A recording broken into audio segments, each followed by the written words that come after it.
본 방송에서 제공하는 정보는 투자 판단에 대한 조언일 뿐입니다. 투자에 대한 판단과 결정은 투자자 본인에게 있음을 알려드립니다. 시청자 여러분들이 눌러주시는 구독과 좋아요는 영상 제작하는 데 큰 도움이 됩니다. 구독과 좋아요 많이 눌러주세요.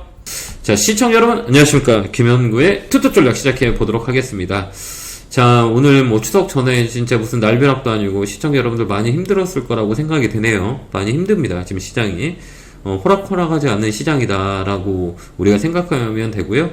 오늘 보면 기관들의 매도 물량이 좀 셌죠. 개인들은 매수가 한 4,900억 정도 들어왔고, 코스닥도 마찬가지예요. 그러니까 외국인들 포지션은 저번에도 얘기했지만 파는 시장은 아니에요. 이제 사는 시장이기 때문에 매도 물량이 그렇게 많지는 나오지 않았다라고 우리가 볼 수가 있습니다. 그죠? 근데 선물이 좀 나왔고, 선물은 뭐 매수 매도를 좀 빨리빨리 움직이는 시장이기 때문에 선물 가지고 매수 매도를 많이 일으켜요. 근데 기관이 매수했고, 4,000억 정도가 나왔고요. 오늘 전체적인 흐름을 보면 투톱 전략에서 말씀을 드렸던 것 같아요. 이제 박스권이다. 크게 작게 2,400, 2,600, 그 다음에 여기가 중간값이다라고 말씀을 드렸던 거예요. 여기 자리 맞고 떨어진다, 요 자리 맞고 떨어진다, 요 자리 맞고 딱 떨어졌죠. 이번에도 마찬가지예요. 요 자리 맞고, 요 자리 맞고 떨어지고, 요 자리 맞고 떨어지죠. 좀 더 밀릴 수 있어요. 그래서 박스권 하단에 오면 여기서 또 물량을 늘리는 전략을 쓰면 됩니다. 그래도 더 밀릴 수는 있어요. 그래서 2,400이 지지라인이 내려온다, 만약에 내려온다라고 하면 여기서 또 포지션을 잡는 게 훨씬 더 좋아요. 그래서 지금은 관망이다라고 말씀을 드렸던 것 같고요. 지금은 조금 더 시장을 조금 더 관망하는 전략이 더 맞다 이렇게 보고요. 수급이 좋은 종목들도 많이 있거든요. 그쪽으로 우리가 포인트를 잡고, 또 두 번째는 뭐냐면 실적이 좋은 것들. 그래서 거래소보다는 코스닥이 좀 낫다. 실적이 좋은 것들은 그 기관들이 매수가 많이 했던 종목들이 있어요. 밑에서 많이 움직이는 것 종목들 많이 있고요. 그다음 오늘 또 강세였던 건 뭐냐면 배당 관련주가 많이 강세였었어요. 그래도 뭐 통신 관련주, 뭐 KT나 그 다음에 SK텔레콤 이런 것들 뭐 시장에 영향을 전혀 못 받은 모습을 보여줬어요. 그동안 많이 빠졌다는 얘기예요. 그렇게 보면 되고요. 또 하나 특징은 뭐냐면 급등락이 되게 심해요. 특히 오늘 코스닥 같은 거, 알테오젠 같은 거 보면 그동안 끌어올린 걸 하루 만에 끝내버리죠. 예, 여기가 좀 빨라요. 그러니까 시장이 되게 빠르다라고 보면 돼요. 급락 맞았죠. 이 자리에서 사신 분들은 어제 팔지 않으신 분들 오늘 멋짐머치했다면 큰 손해를 보냈던 자리예요. 그렇게 지금 시장은 변동성이 되게 빠르다라는 것들을 우리가 볼 수 있다라는 거죠.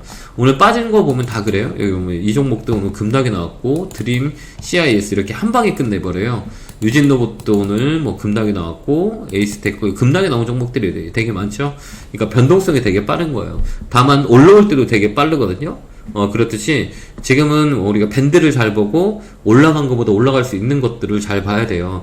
지금 2차 전지나 뭐 반도체나 이쪽에 다 쳐져 있잖아요. 그게 이제 추석 이후에는 그래도 시장이 좀 더 나아질 수 있어요. 그러니까 이쪽 포인트로 잡으면 되고요. 뭐 주식시장은 뭐 그동안 많이 올랐던 건 사실이거든요. 근데 이제 주도주들이 많이 움직였고, 이제 주도주가 꺾인 시장이기 때문에 이제 주도주가 바뀌어요. 그게 역사적으로 봤을 때 시장이 한번 급락이 나오면 주도주가 꼭 바뀌는 상황들이 있었어요. 국민주여서 국민 밑상주가 됐다가 다시 국민주로 되고, 국민주로 됐다가 다시 밑상주가 되는 그런 수순을 겪거든요. 그렇듯이 10월 달에는 뭐 9월 달보다는 좀 더 나은 시장이 될 거예요. 그리고 추석 이후에는 시장에 조금 더 활기가 나는 시장이 아닐까 이렇게 예측을 해보니까요. 여러분들 뭐 시장이 많이 빠진다고 너무 우회하지 마세요. 결국은 신용과 미수를 쓰지 않으면 우리가 버티면 이길 수 있는 상황들이 많이 있어요. 그래서 우리가 맨날 볼 때가 위치다라고 얘기했어요. 그래서 신용을 많이 쓴 사람은 되게 무서우실 거예요. 왜 그러냐면 아침에 보면 아침 9시 반까지 급락이 나오는 경우가 되게 많이 있거든요. 이건 신용 물량의 반대 매매들이 좀 많이 나와요. 시장이 빠지면. 그걸 조금 우리가 생각하시면 되고요. 오늘 보면 뭐 상승 종목과 하락 종목을 봐더라도 거래소는 151개 상승, 700개 하락이에요. 741개 하락. 코스닥 같은 경우는 300개 상승, 1200개 하락. 그래서 시장이 오늘 매도가 되게 강했다라는 거고요. 뭐 내일은 뭐 기술적 반등이 한번 들어올 수 있는 자리예요. 그렇기 때문에 여러분들 뭐 공격적으로 매수보다는 한 템포 쉬어서 매수 관망하는 전략이 맞다 이렇게 보고요. 10월 달에도 마찬가지예요. 탄력 쪽은 코스닥 쪽으로 우리가 붙어서 매매하는 게 좋고요. 짧게 끄는 전략을 쓰는 게 맞고요. 대형주를 좋아하시는 분들은 그동안 못 갔던 종목들을 봐야 돼요. 내수주 쪽으로, 그 다음에 그 음식료 관련주들, 정통적인 내수들 쪽으로 우리가 보는 게 훨씬 더 좋다 이렇게 보여집니다. 그 다음에 많이 떨어진 제약바이오들 있잖아요. 뭐 동아 소시오 홀딩스 뭐 이런 것들은 정말 많이 빠져서 이제 반등이 들어오는 자리예요. 그렇기 때문에 선별적으로 우리가 종목을 돌리다고 보면 이런 종목들 있잖아요. 우상에서 움직이는 거, SK텔레콤 뭐 이런 것도 그동안 소외됐던 거잖아요. 이게 단단하게 붙어있는 종목들이 바닥에서 움직이는 게 많이 있어요. 이런 쪽으로 컨택을 하는 게 훨씬 더 좋다라는 것들이에요. 올라간 거는 우리가 따라붙기는 어렵고요. 예, 이제 올라갈 수 있는 것들이 있어요. 이런 CJ 같은 것들, CJ 대한통운 이런 것도 많이 빠졌다가 이제 반등이 들어오는 거잖아요. 이런 쪽으로도 우리가 컨택을 잡는 것도 많고요.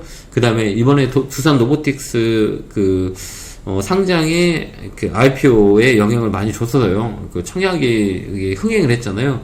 그 자금들이 이제 빠져서 나와서 10월에는 또 주식시장으로 올 수 있는 확률이 많이 있거든요. 그렇기 때문에 원래 개인들이 매수가 조금 많이 붙었던 이유들도 그런 자금이 아닌가라는 성격의 유형을 우리가 판단할 수 있어요. 그래서 로봇 관련주들 우리가 좀 잘 봐야 됩니다. 레인보우나 두산이나 뭐 이런 거 이런 쪽으로 우리가 좀 보고 대응하는 거 좋고요. SPG 이런 것들도 강하게 레벨업이 될 수 있다라고 우리가 보여줘요. 살아있어 아직까지는요. 신고가죠. 그러니까 네임보우나 이런 것들을 우리가 계속 보고요. 그 다음에 실적이 받쳐준 종목들로 좀 매기가 좀 붙어요. 그건 뭐냐면 그동안에 올라간 거보다는 실적에 받쳐서 바닥에 붙어 있는 종목들이 있거든요. 이런 종목으로 우리가 컨택하는 게 더 맞다 이렇게 보여져요. 추석 이후에는 시장이 좀 바닥바닥 움직일 수 있어요. 그래서 내일은 주식을 살 거냐 말 거냐. 근데 이번에는 안 사는 게 좀 나을 것 같다라는 것들이에요. 왜 그러냐면 미국 시장이 불안한 상황들이 요소들이 많이 있거든요. 유가도 문제이기도 하고요. 그다음에 샷다운에 대한 이슈도 있을 것 같고요. 금리 인상에 대한 이슈가 많이 있기 때문에 이번 추석은 종목을 오버나잇이라든지 한 번 더 사서 가는 것보다는 추석 이후에 보는 게 훨씬 더 낫다라고 보여지거든요. 그렇기 때문에 추석 전에 물량을 싣는 매매보다는 그냥 관망하고 흘러보내고 추석 이후에 보는 게 훨씬 더 좋은 시장의 모습이 될 거예요. 그러니까 무리해서 매매하지 마시고요. 좀 관망한다라고 보고 당분간은 거래소보다는 코스닥 쪽에 코스닥으로 소액으로 매매할 수 있는 그런 포지션을 잡는 게 훨씬 더 좋습니다. 주가는 좀 더 밀릴 수 있다라고 보여주고요. 우리가 2400까지는 열어놓고 보자라고 말씀을 드렸어요. 여기서 한 번 더 밀리면 2400 라인까지는 밀릴 수 있거든요. 2400포인트까지 밀린다 그래도 여자는 우리가 컨택할 수 있어요. 중간값 라인이고 조정의 끝자리라고 볼 수 있고요. 그러니까 1차 지지는 2400이다라고 생각하고 우리가 대응을 하자라고 보시면 될 것 같아요. 여기가 지지 라인이거든요. 살짝 더 밀려 내려온 것도 나쁠 것 같진 않아요. 여기 딱 중간 라인이에요. 그렇기 때문에 2400까지 내려온다라고 하면 일단은 여기서 매수를 붙는 게 훨씬 더 좋을 수 있어요.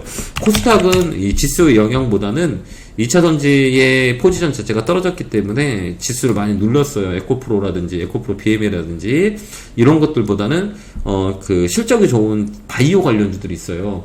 뭐 HK 이노엘 뭐 이런 것들 있잖아요. 이런 뭐 퍼포먼스가 나오는 것들 있잖아요.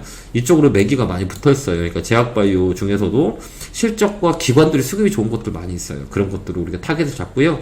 눌림목이 들어왔던 뭐 비유노라든지 이런 것들은 컨택할 수가 있어요. 중간값 라인에서 밀린 자리고 저점을 나오는 자리, 요 언저리에서 우리가 컨택하는 것도 나쁘지 않아요. 그래서 AI 쪽도 우리가 10월에는 좀 잘 볼 상황이다라는 것들 코멘트 드리도록 하겠습니다. 자, 정말 고생이 많으셨고요. 내일 또 투톱 전략에서 여러분들께 시장 뷰를 드릴 거고요. 시장 뷰를 좀 참고하셔서 10월달 대응하시면 좋을 것 같습니다. 자, 에너지 넣어드리도록 하겠습니다. 에너지 넣어드리겠습니다. 개굴개굴 팍팍 감사합니다. 본 방송에서 제공하는 정보는 투자 판단에 대한 조언일 뿐입니다. 투자에 대한 판단과 결정은 투자자 본인에게 있음을 알려드립니다.